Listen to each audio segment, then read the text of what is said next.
Mark Rogers TV, the voice of college football, coming back with a live stream at 7 o'clock Eastern Time, 6 Central Time there in Oxford, Mississippi, with the Ole Miss Rebels coming off 6-6 under Matt Luke. We got Jake Evans on the line from the Rebel Walk. I would like to remind you to subscribe to our YouTube channel if you love college football.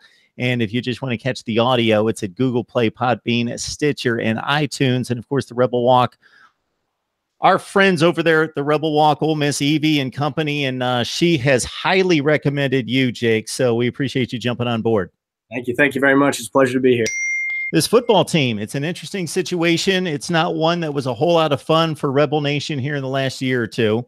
Certainly coming off the highs of 2014 and 15 and the big wins under Hugh Freeze and all that talent, but it kind of came crashing down. But it's not nearly as bad as it could have been. You get through the bowl ban this year, some scholarship reductions. Certainly that's going to play out in regards to depth and special teams for a few years. But you got a guy in place that certainly loves this university, loves this program.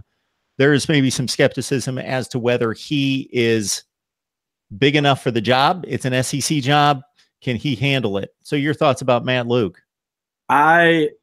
Outspokenly, I love Matt Luke. I think there's no doubt that there are better football minds out there. I don't think you can argue that. I mean, he never had the experience as a head coach before he got on board here last year. But I think that sometimes that part of the head coach gets a little bit overplayed, and a lot of times you get a guy who's a great football mind but really isn't in touch with his university and his players and kind of the community around it. And that's kind of one of the biggest things in Oxford is, you know, this whole town lives and dies by the sports here. That's just kind of how it's always been. And he's a player, you know, he played here. He's been here for 10, 15 years. He knows the ins and outs of this school, the town, its fans, everything that, you know, this city thrives on and the players and the sport thrive on. And I think that's something that doesn't get enough attention, and that's something that really plays into him here. And I think that's really helping him a lot in recruiting as well, because he really can speak to those players and tell them, you know, this is how it is. I know what you're going through. I've been through it. I've been through it here. And I think it's a big thing that helps him, and kind of, you know, he can get his players to play for him and each other. So, Jake, I was covering Ole Miss football the first time around with Matt Luke as a player facing NCAA sanctions when Tommy Tuberville came in. Joe Lee Dunn had been the head coach and was the interim guy to a certain extent, bridging the gap between the NCAA issues and Tommy Tuberville taking over and really lifting Ole Miss to a spot that it hadn't enjoyed for quite some time. And Matt Luke certainly being a leader on that football team. And it was just amazing for me to see the progress and just the cycle of life of sorts some 20 years later, and Matt Luke experiencing this from the standpoint of being the leader of the entire program and being given the keys to a very difficult situation, but a great opportunity. Right. And to see a team that could have folded up, especially against what's most likely top to bottom, the best division in college football, and stay competitive, win 5 of 7 down the stretch, get to 6 wins, keep it at 500. That has to count for something. I think absolutely. I mean, I think that one of the things that Matt Luke really stressed throughout all of last year, and once he got the job officially, one of the things that was huge for him that he kept preaching was changing the culture here and creating a new identity for a team that had kind of been, you know, for the last couple of years, whenever you heard the name, whenever you heard Ole Miss football, the first thing that anybody who wasn't an Ole Miss fan thought was NCAA sanctions, they're cheating, Hugh Freeze, the scandals, all this, and it was nothing positive. And I think that was one of the things that he really wanted to change, was something, when you hear Ole Miss football, you think of the tradition and the culture and the hard work, and you want to think of something positive. And, you know, I think that's evident. I don't think the Ole Miss team from a couple years ago comes back and wins that game against Kentucky on the road. That was a huge win for him. I think the same thing at Mississippi State. Granted, the Nick Fitzgerald injury definitely played into the result of that game a little bit, but I don't think that that team without Matt Luke goes in to Kentucky and Mississippi State and wins those 2 games. And I kind of think that right there was the first 2 examples of that culture change that he wants. And I think he's doing a fantastic job of that already. Yeah, there's 2 wins down the stretch of the season against 2 quality opponents that went on to bowl games, and were certainly mid-tier to upper-tier teams in the SEC, especially Mississippi State, of course, and what they accomplished in postseason play.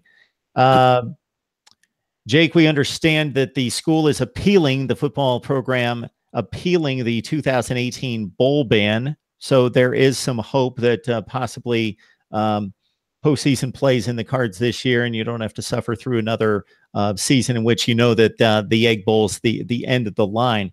I want to get your thoughts about the vibe on campus and in regards to the entire Rebel Nation concerning you experienced 2 of the best seasons in program history, and certainly in recent times in 2014 and 15 with Hugh Freeze. He had to be the talk of the town, the talk of the state. He was the guy, and bringing in all that talent, playing with Alabama, winning those 2 consecutive games against the Tide, appearing in big bowl games, winning the Sugar Bowl, the whole deal. And then anytime there are NCAA sanctions that are presented and there are those alleged transgressions, then you put the fan base in a place where they want to root for their guy, they want to defend their guy, but nobody knows what the truth is at that point. And then when the outcome is finally determined, there's a sense of betrayal because we stood up for this guy, we thought he was our guy, we believed him, and that didn't turn out to be the case. So to go from there and now see some hope and optimism with one of your own as the leader of the program, wow, there's been a roller coaster ride here for a couple of years. Yeah, it was for the majority of my life, Ole Miss football has been on the downside. But for a few years here and there with Eli Manning, and then a couple years with Hugh Freeze, it was a quick rise, and then it kind of leveled back out towards the bottom a little bit. But when Hugh Freeze, when he came in, he built a fantastic program very fast. On the back of that 2013 class with Robert Kimdichie, Laquan Treadwell, those guys, he built it up very fast, and he got everybody excited. And I think as a fan, I like to think that drew more attention to the situation in the program as a whole than maybe it deserved at first. Now, clearly there was something there in the end, but I think that was kind of a culture shock that the Ole Miss fan base and the nation as a whole was not used to seeing. I mean, I think, to a lot of people who didn't really ever follow Ole Miss at all of a sudden you looked up and in that one season, I think it was 2014, Ole Miss and Mississippi State were both in the top 5 and for a couple of weeks. And I think everybody outside of the South was looking around like, what the heck is going on? Like these are not the teams that we're used to seeing. And so it was a quick rise, and you hated to see it go down. And when it did go down, it was something that a lot of fans really felt betrayed about, because Hugh Freeze built us up with so much hope. He built up the fan base and the players and the school with so much hope, and then all of a sudden it just came crashing down. And there was really nothing that an Ole Miss fan or student or player could say back to it other than you're right, that happened, and you can't really defend it, because when it all comes down and it's proven, you just feel kind of foolish about it. And so I think on the back of that and that quick fall and that, embarrassing in the national spotlight, that's one of the reasons I love Matt Luke so much is, Ole Miss didn't bring in some huge name guy, pay him a ton of money, all that. They brought in a guy who knows the school, loves the school, the fans, everything around it. And he's, from what I can see last year, this summer, this spring, everything, he's coming in and he's just quietly trying to build back up the team to what he thinks it can be, what, all the fans and what all of Oxford knows and wants it to be. And, that again, that's part of one of the reasons I love him so much is I think he's just he's coming in. He wants that bad spotlight to go away, and he wants to quietly work in the shadows there and build it back up.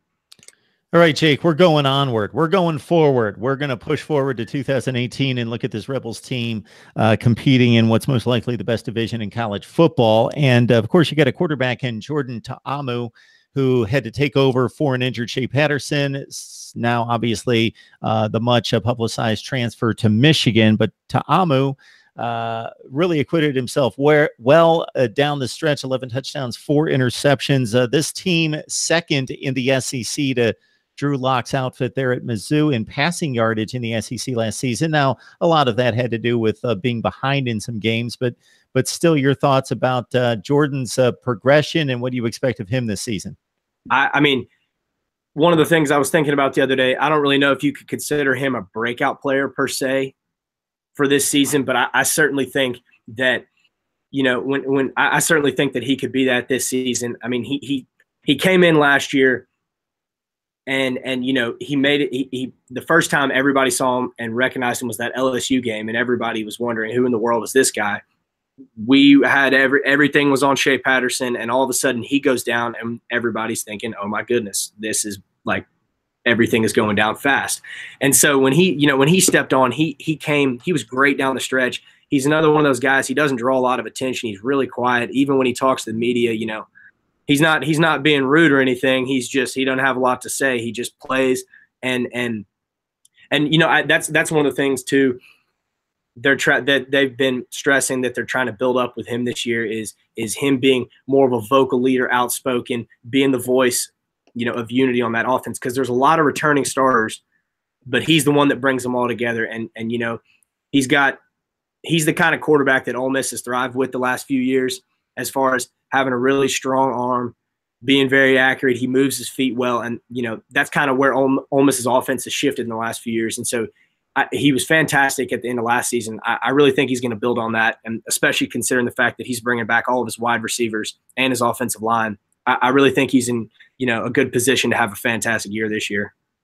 Yeah, certainly A.J. Brown is one of the best in the business, coming off 1,252 yards and 11 touchdowns receiving. A.J. Brown, the number one pass receiver for a team that finished 11th in the nation in pass offense. This is something I've discussed with Evie a number of times, even when Ole Miss was having those banner seasons in 14 and 15. The difference at that point between Ole Miss and the gold standard Alabama and a few of the other top teams at that point was a running game that wasn't quite dominant. It's been difficult to find that guy that could be a dominant back, or that committee of backs like you see it sometimes at Alabama or Florida State and some other places that can take hold. Now you recruited this. You've got a number of guys coming into the fold, but your thoughts about the running game in particular? I think one of the things, like you said, that your Alabamas have had and that they've had so much success with, and I think it's the same thing with LSU too. They've had a lot of success running the ball hard downhill between the tackles, and the thing is when you do that and you do that well and you are committed to doing that, that says to the other team, we're not afraid to come right at you. We don't need to open the bag of tricks. We don't need to rely on the speed outside and the moves and things like that.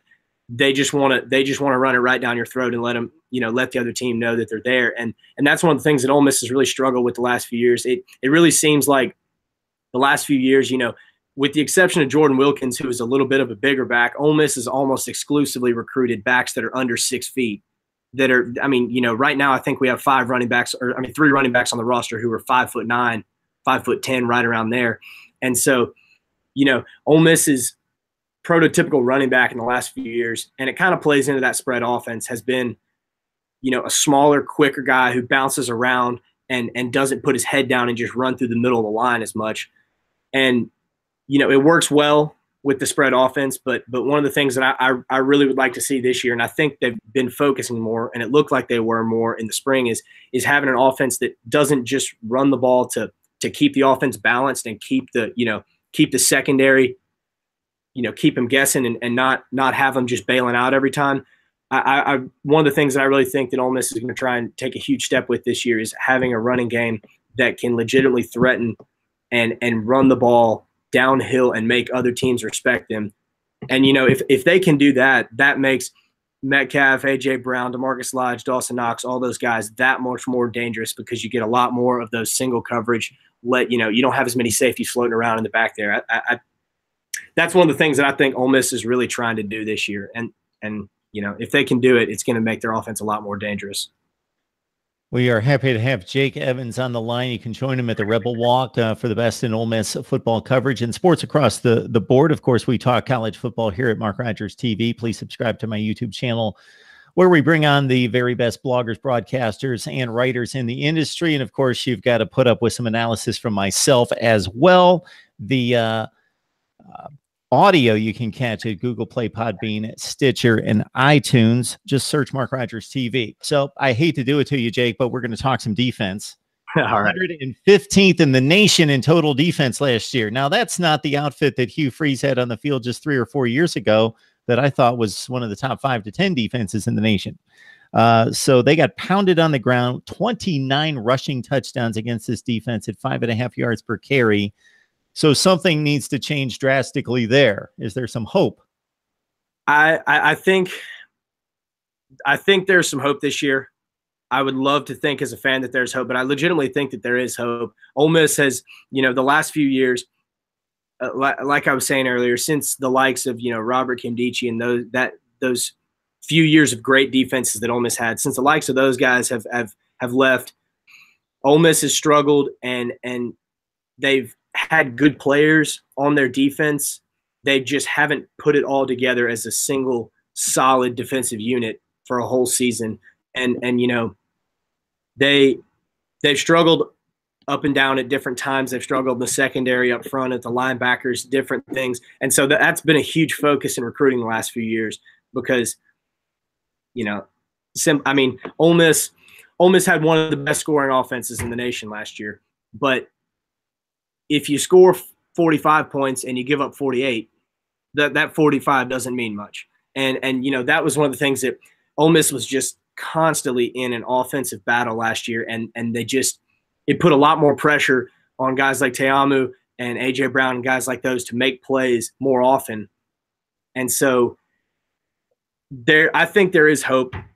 Throughout the spring, they stressed that McGriff and Matt Luke and everybody, they think that the pieces are all there. They just haven't exactly figured out how to fit them together yet to get that defense that they think they have.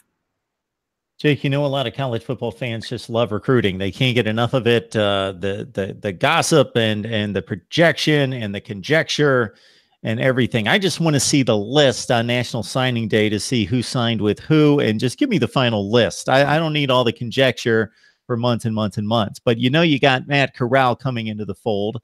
And here's a very talented player that steps on campus. But you're pretty stable in the #1 position at quarterback. Do you think there's a spot for Corral to make a push here, or your thoughts about him joining the Rebels? I think Matt Corral is doing a really solid job, and everybody around the team thinks the same thing. That was the vibe all spring, was that as soon as he got there, at first the first challenge was learning that playbook so that he could go out there and actually make the plays and just know what he was doing.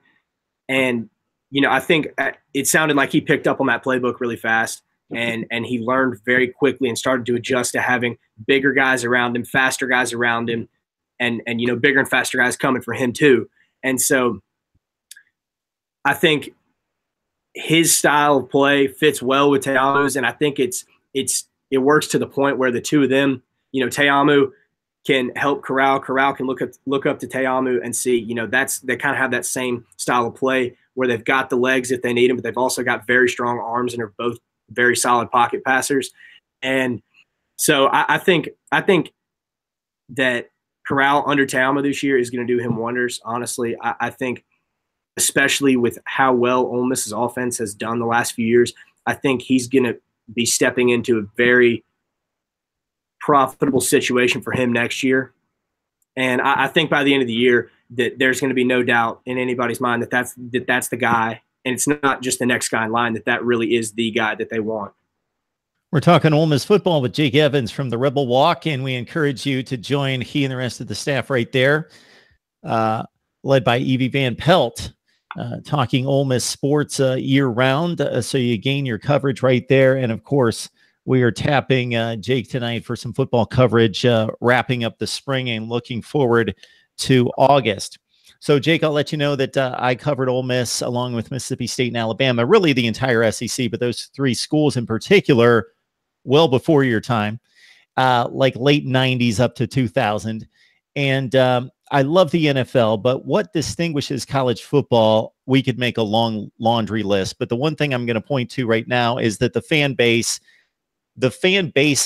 in and of themselves are distinguished. There's something different about an Ole Miss fan base from a Penn State fan base or Ohio State fan base, or you could go across the nation, and just the look, the feel, the vibe in the university, on campus, everything just distinguishes college football, and each and every program has its own mark. I knew nothing but numbers and players and watching games on TV and knowing kind of where Ole Miss stood in the SEC when I went down there. But there's certainly a distinct quality to that campus, to the university, to the traditions there that makes it a very unique place.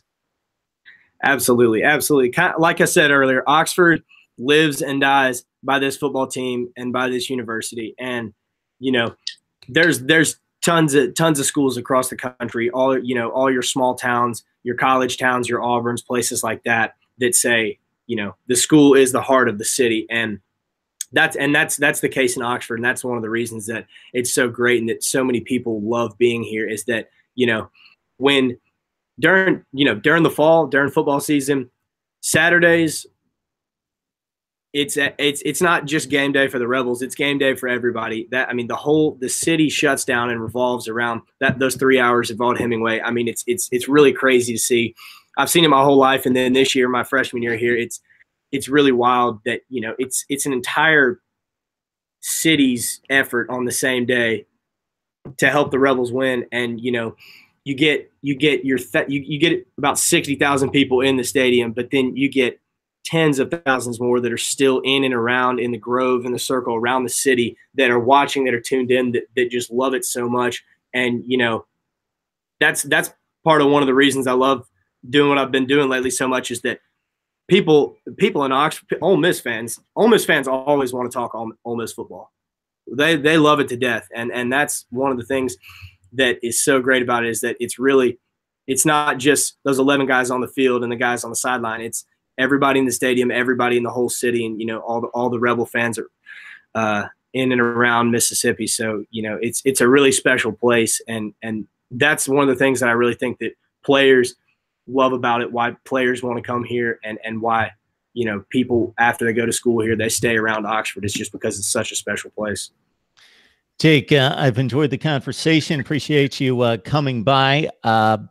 I'll let you know that if you stop by at another time and there's not a whole lot going on, I'll serve up some of these questions for you. So you think about these. Best Ole Miss win since you've been a fan. Just the win that still makes you feel good, brings a smile to your face. I'll give you that. Most excruciating loss, the one that still stings.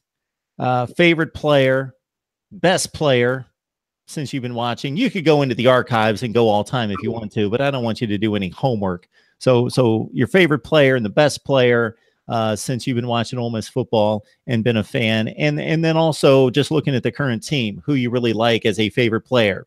Which you can never answer incorrectly because it's your favorite. And then who's the best player on the team. So maybe next time we have you back and we kick that around, as well as whatever else is going on with Ole Miss football at the time. That'd be fantastic. Thank you very much. Jake Evans, the Rebel Walk. We encourage you to stop by and check out all the information on Ole Miss football and all the other sports right there. Jake, we appreciate you stopping by. Thank you much, Mark.